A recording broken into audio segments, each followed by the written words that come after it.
दा बिथांमोना बायदिसिना बाथ्रा बानसावलाबायदों जे दुलाराय बर' फरायसा आफादा बड'लेण्ड बियाखै बिफ्लादोंसो बायदिसिना खालामदों दा दिनै रायजोफोर दुखुनांथाव बाथ्राया बेसो जाहैबाय जे थांनाय 17 बोसोर हाग्रामा महिलारिनि सरकारखौनो जों बयबो बर' हारिया लामा नायदों बे सरकारा बोरै फैखो गोबां मानसि थैनानै बिटिसि एकर्डा जादों आरो बे एकर्डखौ लानानै बे एरेन्जमेन्टखौ लानानै बर' रायजो राजाफ्रा गोबां लामा नायदोंमोन जोंहा माबा नङा माबा जौगानाया फैगोन जोंनि गोरिब गुन्द्राफ्राबो माबा नङा माबा मोनगोन गोबां लामा नायदोंमोन नाथाय बिथांमोना 17 बोसोराव जोंनि हारिनि थाखाय जेबो मावनानै होनो हायाखिसै बिनि हेंथायै बिथांमोना मा खालामदों दायो आलादा रायजोखौ नाङा हाग्रामा महिलारिया गावनो बुंदों आलादा रायजोखौ नाङा आलादा रायजोआ जाया 110 खोन्दो आलादा रायजोआ जाया आं थाजासिम बिपिएफ थाजासिम आलादा रायजोखौ आं जानो होआ आलादा रायजोआ जाया होननानै बिथाङा दिनै जेरावबो आसामाव थांनानै बुंथिंगासिनो दङ बिथांनो गुबुन हारिनि भट नांगोन आरो गुबुन मोनसेया जाहैबाय मोनद' हारिखौ एसटि खालामनांगोन जेरैखि जाया एसटि खालामनांगोन बेनो माने हाग्रामा महिलारिनि सन्दननि गासैबो लिडारफोरनि थांखि आब' प्रमिलानि थांखि मोनद' हारिखौ एसटि खालामनांगोन दा बे मोनद' हारियाव सोर दङ आहमफोर दङ जौगानाय हारिफोर दङ बे हारिफ्रा एसटि जायोबा जोंनि साफा सानै मिलिटारि साख्रि मोननाय फिसा फिसौ रेलवेनि साख्रि मोननाय मायबा थार्ड ग्रेड फर्थ ग्रेड साख्रि मोननाय बे साख्रिफोरखौबो रावबो मोननाय नङा मानोना लेखा फरायनायाव बिसोर जोबोद जौगानाय थाखा फैसा होनायाव बिसोर बिराद एक्सपार्ट जोंनि मानसिफ्रा गरबेसे थाखा होना साख्रि बायना लानो हानो ओंखाम जानोनो जोबोद खस्थ' जायो नाथाय बिथांमोना फिसा सुकिदारनि साख्रि ओंखारबाबो 5 लाख 10 लाख होनानै बायना लानो हायो दा बै मानसिफ्रा दिनै एसटि जायोबा जोंहा जोबोद खहा जागोन दा बेनिखायनो दिनै आब' प्रमिला बिथाङा मोनसे समाव सोमावसारबाय आइजो हिसाबै ओंखारबाय जोङो बिथांखौ मान होबाय आरो 6 बार बिथाङा एमएलए मन्त्रि जाबाय दिनै 6 बार एमएलए मन्त्रि जानायाव डब्लिउपिटि ट्राइबेलफोरनि मन्त्रि जादों फरेस्ट मन्त्रि जादों आरो बे समाव जों गोबां लामा नायदोंमोन जे जोङो गोबाव बोसोरनिफ्राय दाबि बोनाय आन्दोलन खालामबाय हानि जेंनाया फरेस्टनि जेंनाया एबार जोबसिगोन मानोना आब' प्रमिलायानो फरेस्ट मन्त्रि जाबाय डब्लिउपिटि मन्त्रि जाबाय ओंखायनो गासैबो गलाघाटनि हानि जेंना सनितपुरनि हानि जेंना बिश्वनाथ डिस्ट्रिक्टनि हानि जेंना नगावनि हानि जेंना बिटिसि ओनसोलनि हानि जि जेंना हाग्राबारियाव माने फरेस्टआव रायजो जानाय जोंनि बर' फिसाफोरनि जेंना बे जोबस्रांसिगोन होननानै जों जोबोद आसा फारिदोंमोन नाथाय बिथांमोना जेबो मावाखिसै सनितपुराव लाख लाख बर' फिसाफोर दङ बिथांमोननि हानि जेंनाखौ मावनानै होआखिसै बिटिसि ओनसोलावथ' गावनिनो सरकार दिनै सानो गाबोन सानो सानसेयावनो हाखौ मावनानै होजोबनो हायो गावनिनो बर' फिसाफोर संसार जानानै दङ नाथाय बेखौ मावनानै होआखिसै बिनि सोलायै मा खालामबाय इलेक्सन फैयोबा गांफा गांनै रानो जायगा जायगा रानो ओमफ्राय रायजोफोरखौ सिगियो ओरै बगाजुलियावबो दाख्लै चन्दन ब्रह्मआ थांनानै तामुलपुर बगाजुलियाव गांनैसो रानफ्लानानै बुंना फैदोंनो जे भटआ गोग्लैयाबा खिन्थु नोंथांमोननो नायदो उनाव हाया मोननाय नङा थांनाय 17 बोसोराव बेखौनो थगायबाय थाबाय रायजो राजाफोरखौ हा रायजो राजाया जोंनि गावनि बिमा बिफा नङा होमबा मानोथो फरेस्टआव थांनो गोनां जाखो गोदो गोदाय जोंनि हाफ्रा बेवहायनो दंजोबोमोन बे हाखौ बेंनो रोङाखिसै लिडारफ्रा सरकारा बेंनो रोङाखिसै मालायफ्रा फैनानै जोंनि हाफोरखौ सेग्लाबजोबनानै लाबाय जोंनि आइ आफाफ्रा नांलायनो हाया जुजिनो हाया दिनै फैनानै हादानाव संसार जाबाय हादानाव संसार जानाया बर' हारिनि मोनसे जिउनि बाहागोखा दिनैनि खोथा नङा गोदोनिफ्रायनो बर'आ हादान जाबोदों दा बियो जोंनि गोनांखा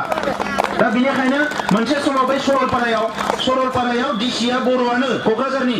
बै डिसिया थांनानै बेयाव गाख्रेबहैबाय न' बांखौ माने बायदिसिना अखा बांखा बिराद अखा बोथोर बेवहायनो थांनानै न'फोरखौ बोफायजोब्बाय ओरैबायदि आलाय सिलाय जाबाय 8 बोसोरसो सिगाङाव आं एबसुनि आफादगिरि जाखाबायमोन उनाव गाबै गाबै रायजोफ्रा बुंहरबाय माने सार ओरै न'फ्रा बोफायजोब्बाय जोङो साब्रै डिसिनियाव थांबाय बर' डिसिया बिराद दादागिरि बुंबाय बे हाग्रा बारिखौ बेंनांगोन नोंथांमोननि दायित्व नङा होमबा नोंथांमोननिबोथ' दायित्व आं बुंदों नोङो सोरनियाव सोंनानै बे न'खौ सिफायहैनाय नोङो सोरनि पारमिसन लानाय बे बुंदों डिसि आंहा पारमिसन दङ होननानै आं बुंदों नोंनि डिसिनि साख्रिखौ सानसेयावनो जानो हायो सुप्रिम कर्टनि मोनसे अर्डार दङ बे मानसिनो नोङो थानो गोदान जायगा बानायनो होआबा नों रावनिबो न' सिफायनो मोना बियो हिउमेन राइट भायलेसन खालामना होनाय जादों होननानै आरो नोंनि साख्रिखौ जानांगोन नामा होननानै नोंखौ साख्रिखौ सासपेन्ड खालामनांगोन नामा दानो केस खालामनानै सासपेन्ड खालामगोन उनाव मोदै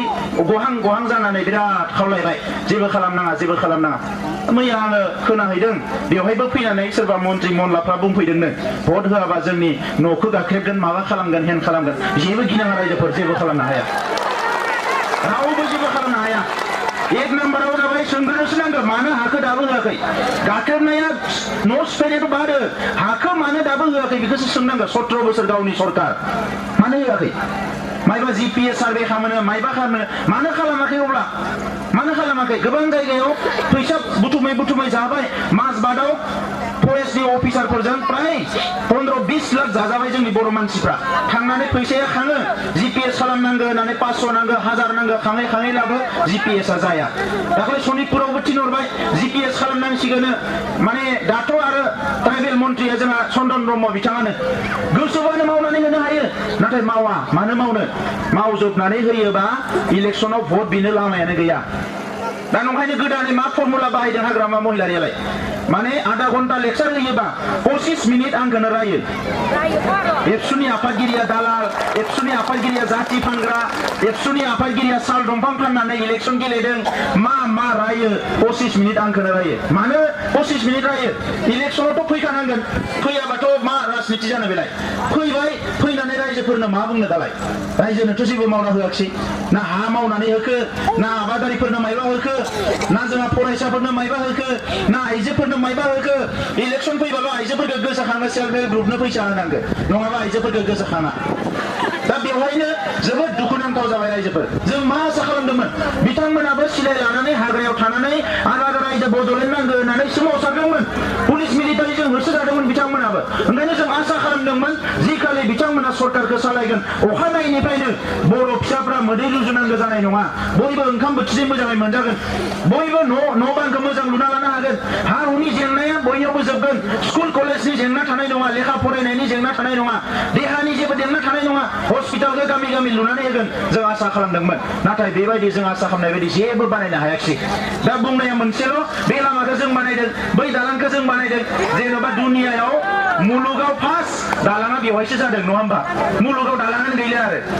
नोंथांमोना मबाइलाव नायलाय गुगोलफ्राव खुलिनानै नाय जा मोजां दालां दोङो मालाय जायगाफ्राव दालाङाथ' जोंनियावबो सरकार थागा जाखानांगौ जेराव मानसि दङ बेवहाय दालां लामाया जाखायो अरुणाचलावबो जादों मिज'रामावबो जादों मेघालयावबो जादों बेयाव बिटिसि सरकार दङ नामा गैयावबोथ' जादों दा दिनै रायजोफोर खोथाया बुंनांगौ जेबो गैला ओंखायनो उल्थां फाल्थां जों बर' फिसाफोरजों थगायजानो लुबैयाखै मालायनि थगायनाय सोबख'नाय नासयनायनिफ्राय उदां जानांगौ होननानैथ' माने राजा लामायाव ओंखारदों रेल लामायाव ओंखारदों सान्दुं अखा पुलिस मिलिटारिजों बुजादों मा गोबाव जाखो बेफोर ओनसोलाव आर्मिया गिदिंनाया बारा गोबावानो जायाखै जेला सासे बैयाव जोंहा बिदा सासेखौ नाङा फाङा गावथारबाय बै समाव जेला बिथांमोनखौ एसे ट्रिटमेन्ट होनाय जाबाय आर्मिखौ बै समनिफ्राय एसे थान्दा जादों नङाबाथ' हाबै बेसेबां दावराव खालामो दा दिनै नैफोरबायदि जेंनायाव बिथांमोना जेबो खामानि मावनो हायाखै नंखायनो सिगि सिथ' खालामनानै गावनि बिदा फंबायनिनो भट आदाय खालामनानै गावसोरा राजा मन्थ्रि जानो नागिरो साल दंफां दाननायनि खोथा बुंदों रायजोफोर आंहाथ' साल दंफांजों जेबो लिंक गैया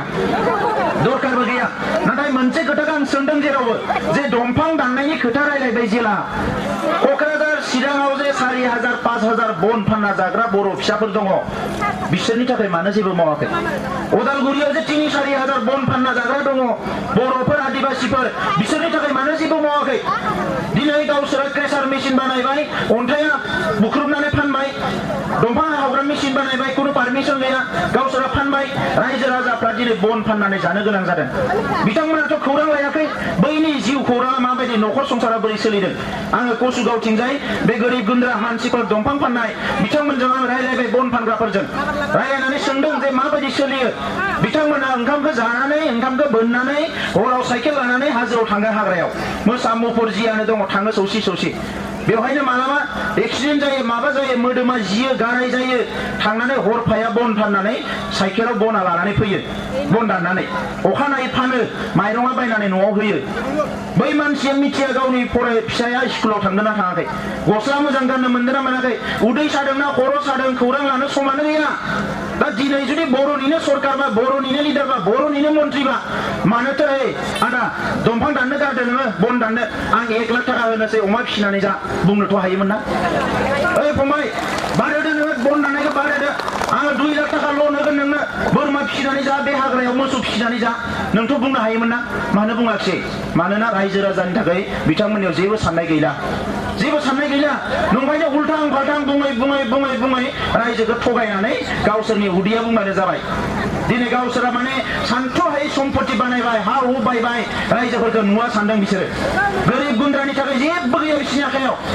आबादारि हिनजावसाफोरनि थाखाय जेबो गैया आइजोफोरनि थाखाय जेबो गैया उनाव थांनानै दाखालि आसाम सरकारनि मोनसे स्किम गोदान हाबा जागोदान गरिबफोरनो 1 तला सना होयो बेखौसो थांनानै जासिलाबायबाय माने सना नांगोन ना सना नांगोन जोंनि शिबा सना बेपारिसो जाहैबाय दा बेखौनो बुंदों सनाखौथ' सोरनो नाङा नङा होमबा सनाखौ बयनोबो नांगोन सनाखौनो लाबोदोंबालाय रानै रानै हो नोङो मानो माने ना बोननाय बायदि बोरसि बोननाय बायदि सना नांगोन नामा सना भट होयोबा सना मोनगोन मा बेपारा गावा खालामो बेपारा जोंखौ बुङो आरो जोबोद दुखुनांथाव नङा होमबा जोबोद दुखुनांथाव जादों आरो बेल' बुंनानै थायोबा जेबो नङामोन आरो बुंबावबाय जे खेबसे हाबा जानानै गारलाय सना लालाय आरो खेबसे जानानै गारलाय सना लालाय आरो खेबसे जानानै गारलाय सना लालाय खेबथाम जानांगोन होननानै दानिया जोंनि आइजोफोरा सादा सिदाखाय गावनि मानसि होननानै जेबो बुङालासिनो सिरि थाबाय गुबुन हारिनि आइजोफोरा खौरां बिलाइयाव बायदिसिनायाव ब्राव ब्राव ब्राव ब्राव बुंबाय जोंखौ मा सानदों बेलाय हाग्रामा महिलारिया जोंखौ माबा मुवा बेसाद बायदि सानदों नामा जोंखौ मान इज्जत गैयै बायदि सानदों नामा गोबां रायजाबाय मालाय हारिनि आइजोफोरजों बेफोर खोथाखौलाय मानो बुंनांगौ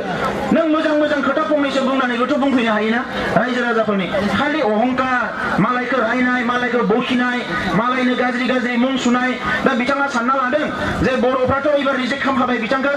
आमखायानो दायनिगिरि बेवहाय आंखौबो बिथाङा सोनानै लाबाय आदा गबिन्द बसुमतारीखौ सोनानै लाबाय बिथांमोनानो माने रायजोफोरखौ फिदिंगासिनो दङ आं माला फैखो रायजोफोर पानबारियाव नोंथांमोनखौ फिदिंदों नोंथांमोनाथ' गावनो थांदों बड'लेण्ड बिनो नङा होमबा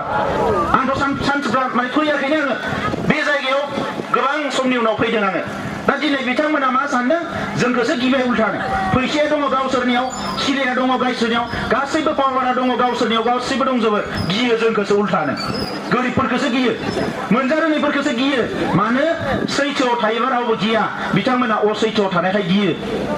आरो इसोरनि लावथिया बिराद डेन्जार रायजोफोर दिनै बिथांमोना बेखौ गिदों जोंखौ आंखौ जेसेबां सिखाव दाखायद होनबाबो आंखौलाय मा लस खालामनो हानो आं बेफोरखौ मावाखैबो मावनायबो नङा जाथिनि थाखाय ओंखारदों जाथिनि थाखाय सोमावसारगोन गोरिब गुन्द्रा न'खराव जोनोम जादों बिमाया माने बिफायाबो आंहाबो जौ फाग्लामोन बेबायदि न'खराव जोनोम जानानै दिनै रायजो राजानि खामानि मावनो फैदों नाथाय बिथांमोना रायजो राजानि थाखाय फैनाय थाखा फैसाफोरखौ जाजोब्बाय बिराद गोजौआव थांबाय दा नंखायनो इसोराबो बिथांमोनखौ गोजौआव थिखुगासिनो दङ गोजौआव थिखुबाय थाबा मा जायो गोजौआव थाना जेला गोलैगोन जोंहाथ' गोग्लैबा हायावनो दंखायो जेबो जाया बिसोरो गोजौआव थांना जेला गोलैगोन खेबसेयावनो सिनस्रिया बायगोन दा बेखौसो माने इसोराबो साजाखौ होयो दा नंखायनो रायजोफोर दिनै बुंगोबानि लावगौ बे गाज्रि खोथाफोरखौ जों रायज्लायनो सानाखै अनलायनानै संसार जानांगोन जोंनि न'खरा 15 लाख मानसिनि न'खर बेवहाय ओंखाम मोनजायैबो दङ बेराम नायजानो हायैबो दङ लेखा फरायनो मोनैबो दङ गोरिब गुन्द्राबो दङ गासैखौबो लानानै जोंहा बर' न'खर दा बे न'खरखौ बेंनांगौ जोथोन लानांगौ दुखु सुखुआव बयबो रानलायनांगौ बेसो जोंनि खामानि सोरखौबा रायनाय बखिनाय बेजों समाजा जौगानाय नङा समाजखौ जोङो अननांगोन नंखायनो जोंबो लुबैदोंमोन जे एबार इलेक्सनाव ज' जाथोंसै जोङो बिथांमोनखौ गोबां खावलायबाय ज' जानोसै बिथांमोना जोंजों रायलायानो मानो रायलायनो नों जोंजों रायलायोबा गोरिब गुन्द्रा फैसासो बिगोन खोमा होननानै सानो जोंनोथ' बिसोरनि फैसा नाङा दा जों बुंदोंमोन हारिनि सार्थआव ज' जा नाथाय बिथांमोना ज' जायासै दा खौसेथिखौथ' बयबो लुबैयो नङा होमबा रायजोफोर खौसेथिया बोरै फैगोन आं बुंनो नागिरदों खौसेथिया हाग्रामा महिलारि एबा बिपिएफ देरहानायजों फैनाय नङा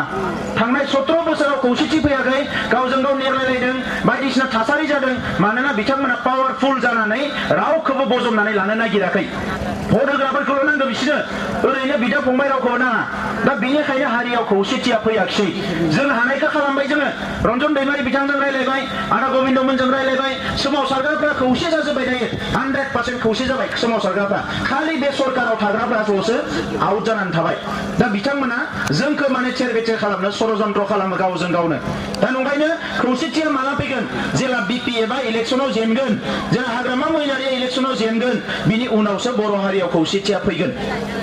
दा बेनिखायनो फेजेननाया बिराद दरखारथार देरहायोबा खिन्थु खौसेथिया फैनाय नङा देरहायोबा फिन बिथांमोना आसि बिमा दिन्थिनानै होगोन मा खौसेथि बेलाय होननानै खिन्थु जेला जेनगोन अब्ला बिथांमोना खौसेनि थाखाय गावनो आवगायबोगोन आरो जों बिथांमोनखौ अब्ला बजबनानै लानानै हारिखौ खौसे खालामनो हागोन नङाबा बिथांमोना जोंखौ बजबा कुनु दिन बराया हारिनि गोरिब गुन्द्रा गाहाय थाखोनि सुबुंफोरखौ बिसोरनो नाङानो समानो गैला बिसोरा बेयाव फैनो थाखाय मानोना टाउन सहराव बिराद गिदिर गिदिर बिजनेस जाबाय बिसोरा हजोंनो खालि भट बिनोल' बेयाव फैयो नङाबा मानो ओरैनो थानाय समाव इलेक्सन नङै मा नङैयाव फैनानै पानबारि बे हादाननि रायजोफोरजों जिरायनानै मानो रायलायफैयाखै दुखु सुखुनि खोथा आंथ' राजनिति नेता नङा राजनिति नेतायाथ' दायित्व नों भट लाना देरहालांदों रायजोफोरखौ नायनांगोन नोंथांनि बिबान दिनै बेबायदि आखला बिथांमोननियाव गैला दा नंखायनो रायजोफोर जोङो सोलायनांगोन आरो मोजांनि थाखाय सोलायनांगोन आरो गुबुन हारिफ्राबो सोलायनायखौ बिथांमोना जोंनिख्रुइ बुद्धि गोनांसिन नालाय थांनाय खेबसेयावनो बिथांमोना सोलायनायनि हाबा मावबाय।